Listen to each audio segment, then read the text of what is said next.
그래도 운동이 우울증에 굉장히 긍정적인 요소가 있다라고 말을 하고 있는 추세고 이거에 대한 가이드라인이 조금 있어요. 사실 우울증 같은 경우에는 유산소나 무산소 운동을 따로 구분하지 않습니다. 둘 다 우울증에 도움이 된다라고 하는 게 요즘의 추세이기도 하고 운동의 지속성과 또 접근성을 높이기 위해서 심리학을 공부하시게 되셨잖아요. 네.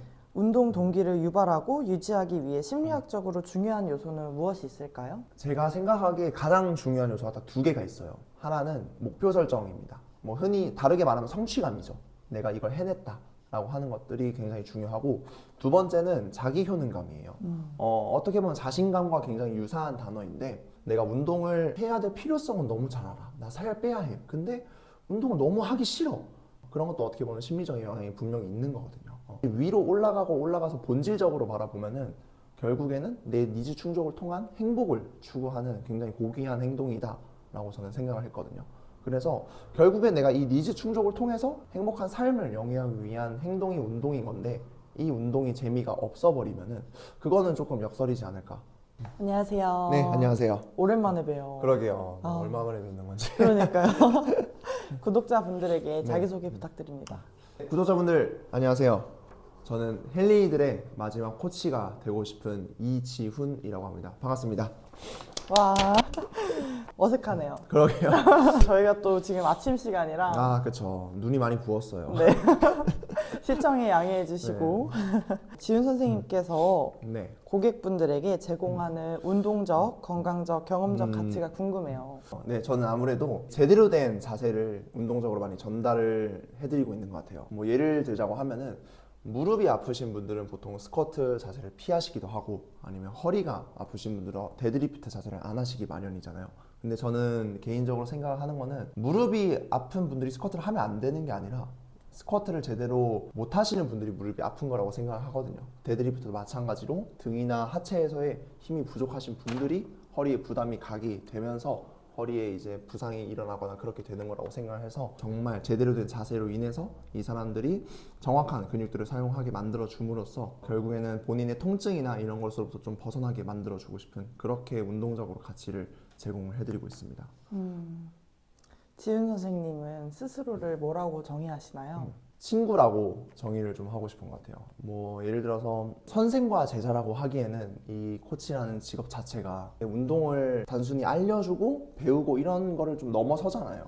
어떻게 보면 이 사람의 전반적인 삶에 관여를 해야 되는 직업이 코치이기도 하고 뭐 식단이나 어떻게 보면 정신적인 건강까지도 모두 전반적으로 케어를 해줘야 되기 때문에 뭔가 선생과 제자로서 이거를 다가가기보다는 그냥 옆에서 함께 같이 나아가주는 친구가 조금 되는 게 저의 가치관이자 저를 한마디로 정의하고 싶은 단어라고 생각합니다. 친구 같은 코치. 네, 그렇죠. 친구 같은 코치죠. 회원님들께서 친구처럼 다가와 주시면 네. 편하게 느끼실 것 같아요. 맞아요. 아무래도 저한테 오시는 대부분의 분들을 보면은 운동 자체를 많이 어려워하거나 여기 공간을 되게 무서워하시는 분들이 되게 많아요. 근데 결국에는 우리가 어떤 편안한 장소에 있어야 수행 능력도 올라가기도 하고 이 장소에 오는 것 자체를 즐기잖아요. 그렇기 때문에 저는 사실 제 고객분들한테는 최대한 편안한 감정을 드리게 하려고 친구처럼 많이 다가가고 농담도 좀 많이 하면서 그렇게 집중을 하는 것 같습니다. 지훈 선생님의 트레이닝적 가치관과 선호하는 트레이닝 방향성이 궁금합니다. 이건 어떻게 보면은 운동적으로 조금 말씀을 드릴 수 있을 것 같은데 저는 풀 가동 범위의 운동을 굉장히 선호해요. 근데 좀 전제 조건이 하나가 있어요. 하나가 뭐냐면은 제어된 상태에서의 풀 가동 범위를 저는 선호를 하거든요. 스쿼트로 좀 예를 들어보면은 사실 저는 풀 스쿼트를 선호를 합니다. 흔히 말하는 ATG까지 가는 거를 선호를 하는데 그 이유 자체가 결국에는 우리가 근성장이 있어서 신장성 수축이나 이런 게 굉장히 중요하다고 말을 많이 하잖아요.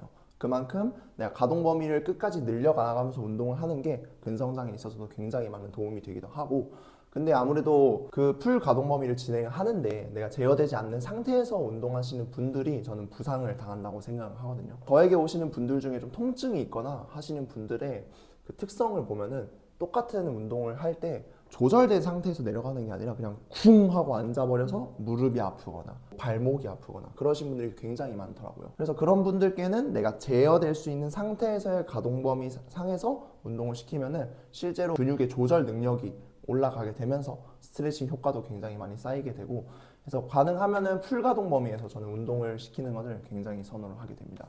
그리고 외면적으로 봤을 때 가동 범위를 좀 길게 하는 게 멋이 좀 있어요. 실제로 좀 멋이 아름답습니다. 그 운동하는 거 보면은 사실 운동을 깔짝깔짝 하는 것보다는 좀 길게 하는 게 남들이 봤을 때 굉장히 멋있어 보이기도 하고, 저는 그런 좀 겉멋 같은 것도 중요하다고 생각을 하기 때문에 그래서 좀 가동 범위를 길게 하는 거를 선호를 하고 있습니다.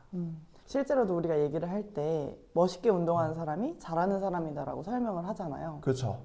지훈 선생님께서는 네. 스포츠 심리학 쪽으로 지금 석사를 전공하고 계시잖아요. 그렇죠. 보통의 경우에는 재활이나 역학 쪽으로 많이 공부를 하러 가시는데 선생님 심리학 쪽으로 가신 이유가 궁금합니다. 그렇죠. 아무래도 이 트레이너 업계에서는 심리학 전공을 하는 사람이 좀 드물긴 해요. 그래서 제 주변에 그렇게 전공하신 분이 좀 드물어서 그런 질문을 많이 받는데, 제가 심리학 쪽으로 대학원을 전공하게 된 계기는, 원래는 저도 해부학을 되게 좋아했어요. 그래서 해부학을 뭐 대학교 동아리 후배들을 위해서 강의도 나가서 강연도 할 정도로 되게 좋아했었고, 그래서 대학원도 자연스럽게 원래 스포츠 의학 쪽으로 전공을 하려고 했었는데, 제가 이 업계에서 일을 하다 보니까 고객분들이 오셔서 운동을 배울 때는 너무 잘하고 가셔. 근데 뭐 시간이 지나서 제가 고객분들에게 다시 연락을 드려보면은 쌤, 저 잘 지내죠. 근데 저 몸이 다시 예전으로 돌아갔어요. 운동이 재미가 별로 없어요. 역시 선생님이라고 하는 게 아니면은 저 운동 잘 못하겠어요. 이렇게 연락을 하시는 분들이 되게 많으시더라고요. 사실 그런 분들이 언제까지 저랑 같이 운동을 하실 수가 없잖아요. 그래서 고민을 한 게 된 게, 어떻게 하면 이 사람들이 스스로 운동을 재밌게 하고 잘 할 수 있을까, 그거를 고민을 하게 되더라고요. 그러다 보니까 자연스럽게 심리학 쪽에 관심이 가게 됐던 것 같아요. 어떻게 보면 철학적으로 생각을 할 수도 있는 건데, 우리에게 오는 고객분들을 보시면은 다양한 니즈가 되게 많아요. 뭐 예를 들어서 본인의 목표가 다이어트이신 분들도 있고, 아니면은 뭐 통증 완화이신 분들도 있고, 뭐 체형 개선 이런 분들도 사실 니즈가 굉장히 다양하잖아요. 근데 저는 그거를 봤을 때 결국에 이것들이 위로 올라가서 본질적으로 바라보면은 결국에는 내 니즈 충족을 통한 행복을 추구하는 굉장히 고귀한 행동이다 라고 저는 생각을 했거든요. 그래서 결국에 내가 이 니즈 충족을 통해서 행복한 삶을 영위하기 위한 행동이 운동인 건데, 이 운동이 재미가 없어버리면은 그거는 조금 역설이지 않을까 라고 생각을 하게 되어서 그러면은 나는 사실 운동을 잘 알려주는 것도 물론 중요하지만, 이 고객분들이 조금은 더 운동을 재미있게 하고 스스로도 운동을 삶에 녹여낼 수 있게, 그런 것들을 훨씬 더 중요하다라고 생각을 해서 아무래도 심리학 전공으로 대학원을 진학을 하게 되었습니다. 멋있는 철학을 가지고 계시네요. 잡생각이죠. 심리학과 운동은 많은 연관이 있을 것 같은데 그렇죠. 굉장히 많죠. 구체적으로 어떤 연관성이 있나요? 흔히 말하는 운동 선수로 좀 예를 들어보면은, 연습장에서 훈련을 할 때와 실제 시합장에서 내가 수행을 할 때가 많이 다르신 분들이 계시잖아요. 그런 분들은 사실 어떻게 보면은 마음에서 긴장이 되거나 그런 불안한 요소들이 수행을 막기 때문에 시합장에서 수행이 안 나오시는 분들도 많거든요. 아니면 반대로 연습 때는 잘 못해. 근데 시합장만 가면 날라다녀. 그러신 분들은 오히려 약간 무대 체질이라고 하죠, 우리가. 오히려 스윙이 좀 더 업되는 경우가 있단 말이죠. 그래서 그런 관점에서 보더라도 심리학과 운동이 조금 더 많이 연관이 되어 있다라고 말씀을 드릴 수가 있습니다. 그리고 다른 관점에서 좀 바라본다고 하면은, 요즘 PTS 트렌드죠. 뭐 통증과 재활, 그런 관점에서 조금 바라봐 볼게요. 저 같은 경우에 어떤 경우가 있었냐면은, 사이드 레터럴 레이즈 하는데 어깨가 두두두 갈리는 거야.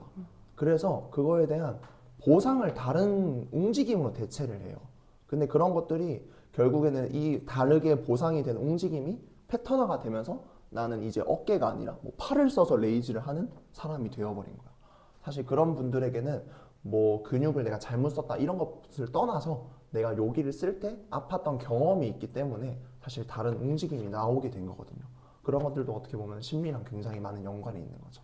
마지막으로 말씀을 드릴 거는 제가 가장 추구하는 전공이랑 연관이 있는 건데, 운동심리 분야라고 해서 동기랑 조금 관련이 많아요. 뭐 예를 들어서 내가 운동을 해야 될 필요성은 너무 잘 알아. 나 살 빼야 해. 근데 운동을 너무 하기 싫어. 사실 그런 분들은 흔히 말하는 의지박약이라고 하죠. 그런 것도 어떻게 보면 심리적인 영향이 분명히 있는 거거든요. 그래서 그런 것들을 종합적으로 고려를 해봤을 때 운동과 심리는 어떻게 보면 떼놓을 수가 없는 관계라고 말씀을 드릴 수가 있겠죠. 흥미롭네요. 굉장히 흥미롭습니다. 저도 배워가는 입장에서 배울수록 흥미로운 것 같아요. 방금 말씀하신 내용과도 좀 연관이 있지만 운동이 정신 건강에 미치는 긍정적인 영향은 무엇이라고 생각하세요? 일단 가장 대표적으로 나와 있는 거는 우울증 개선에 굉장히 좋아요. 예를 들어서 좀 우울하신 분들이 운동을 하면은 실제로 우울 증세가 나아진다고 하는 결과가 굉장히 많거든요. 근데 그게 운동을 하면 우울증이 나아진다 이거는 아니지만 우울증 있는 사람들을 모아놓고 조사를 했을 때 운동을 했던 사람은 우울증이 이게 좀 낮았다 해서 어느 정도 추측인 거예요. 그래서 확답은 아니지만 그래도 운동이 우울증에 굉장히 긍정적인 요소가 있다라고 말을 하고 있는 추세고 이거에 대한 가이드라인이 조금 있어요. 사실 우울증 같은 경우에는 유산소나 무산소 운동을 따로 구분하지 않습니다. 둘 다 우울증에 도움이 된다라고 하는 게 요즘의 추세이기도 하고 그리고 운동을 얼마나 해야 되냐라고 말씀을 드리면은 ACSM에서 말하는 그 운동 권유 지침 그거 정도만 해도 충분하다 라고 말을 하면서 이 일회성의 운동보다는 조금 장기적으로 운동을 하는 게 우울증에 도움이 된다라고 말을 하고 있습니다. 그리고 두 번째 같은 경우는 불안을 해소하는 데 굉장히 많은 도움이 돼요. 공황장애 아니면은 PTSD라고 하죠. 외상후 스트레스 장애 이런 거에도 운동이 굉장히 많은 도움을 미치고 있거든요. 근데 이런 불안 같은 경우에는 무산소보다는 아무래도 유산소 운동이 조금은 더 많이 도움이 되고 있습니다. 운동의 지속성과 또 접근성을 높이기 위해서 심리학을 공부하시게 되셨잖아요. 네. 운동 동기를 유발하고 유지하기 위해 심리학적으로 중요한 요소는 무엇이 있을까요? 제가 생각하기에 가장 중요한 요소가 딱 두 개가 있어요. 하나는 목표 설정입니다. 뭐 흔히 다르게 말하면 성취감이죠. 내가 이걸 해냈다 라고 하는 것들이 굉장히 중요하고 두 번째는 자기 효능감이에요. 어떻게 보면 자신감과 굉장히 유사한 단어인데 결국엔 내가 이걸 잘 할 수 있다 라고 자신감을 갖는 게 굉장히 중요한 거죠. 예를 들면 우리가 공부에 조금 비교를 해본다고 하면은 나는 이번 시험에서 100점을 맞으면은 엄마가 게임기를 사주겠대. 그러면은 의욕이 활활 불타잖아요. 무언가의 목표가 있으니까. 근데 게임기 이런 게 없고 시험은 나 좀 잘 봐야 돼 하고 하면은 사실 동기가 좀 떨어질 수 있겠죠. 그런 면에서 사실 저는 목표 설정이랑 이 자기 효능감이 주는 게 동기에 굉장히 중요하다고 생각합니다. 그런 면에서 봤을 때 자기 효능감을 이어가려면 처음부터 높은 목표를 설정하는 것이 아니라 단계적으로 갖춰 나가는 것이 더 도움이 될 것 같네요. 그렇죠. 그래서 목표 설정에도 그 원칙이 있어요. 이게 단순히 트레이닝 업계뿐만 아니라 다른 뭐 기업에서나 이런 다른 분야에서도 많이 활용이 되는 건데 스마트 기법이라고 해서 S 같은 경우에는 스페시픽이라고 해서 조금 더 정교한 거죠. 어떻게 보면 구체적인 목표를 세워야 이 목표 설정에 좀 더 도달할 수 있다는 거예요. 예를 든다고 하면은 유린쌤께서 나는 올해 여름에 핫걸이 될 거야. 이것도 하나의 목표가 될 수 있겠지만 그거를 조금은 더 구체적으로 설정을 해보자는 거예요. 그러면은 그걸 이루기 위해서 어떤 목표를 설정을 해야 하는가? 인바디가 내가 뭐 체지방이 25%라고 가정을 하면은 25%에서 20%까지 떨어뜨리겠다. 그것도 하나의 목표가 될 수 있겠죠. 그러면은 여기서 또 목표를 구체적으로 설정을 해보는 거예요. 뭐 20%를 달성하기 위해서 나는 주에 3번 이상 운동을 할 것이다. 여기서 그치지 않습니다.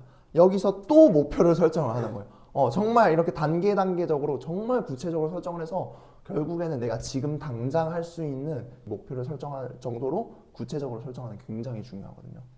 두 번째는 M이죠. M은 miserable이라고 해요. 그거는 측정 가능한이거든요. 방금 말씀드린 나는 올해 여름에 핫걸이 될 거야. 이거는 어떻게 보면 좀 주관적인 목표죠.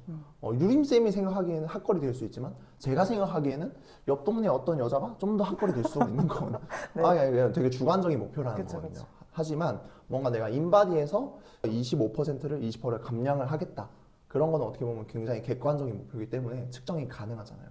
그렇게 측정 가능한 목표를 설정을 해야 내가 나중에 이 목표에 얼마나 달성을 했는지 내가 잘 해나가고 있는지를 확인할 수 있어서 두 번째도 굉장히 중요한 것 같습니다. 세 번째 같은 경우는 A죠. A는 어치버블이라고 해서 성취 가능한 거예요. 너무 쉬운 단계는 아니지만 약간 어려운 단계에서 내가 성취 가능한 거.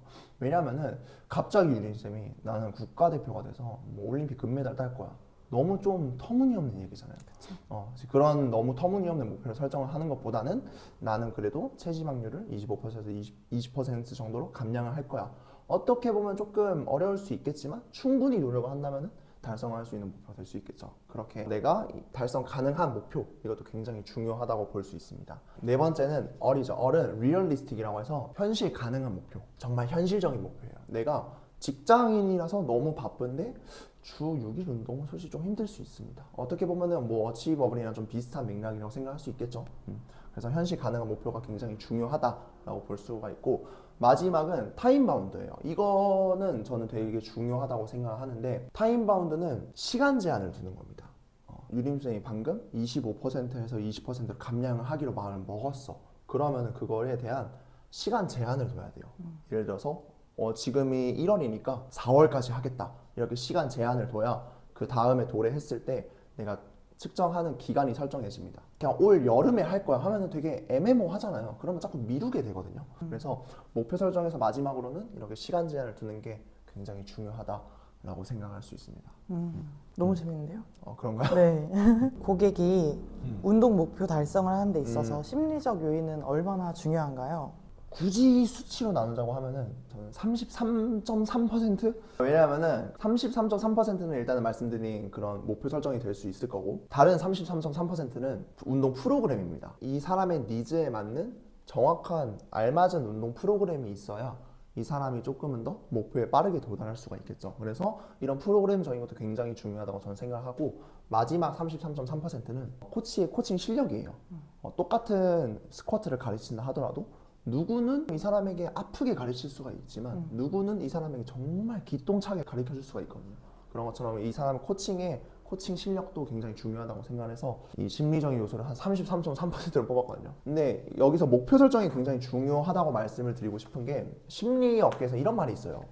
목표 설정을 정말 제대로 하는 선수는 절대 망하지 않는다라는 말이 있을 정도로 운동 동기에 있어서는 목표 설정이 굉장히 중요하다고 생각해서 그래서 33.3%가 되지, 그 정도는 되지 않을까 생각을 하고 있습니다. 심리적 요인이 운동 성과에 미치는 영향을 보여주는 구체적인 사례가 있을까요? 너무 목표 설정 무세인 것 같은데. 네.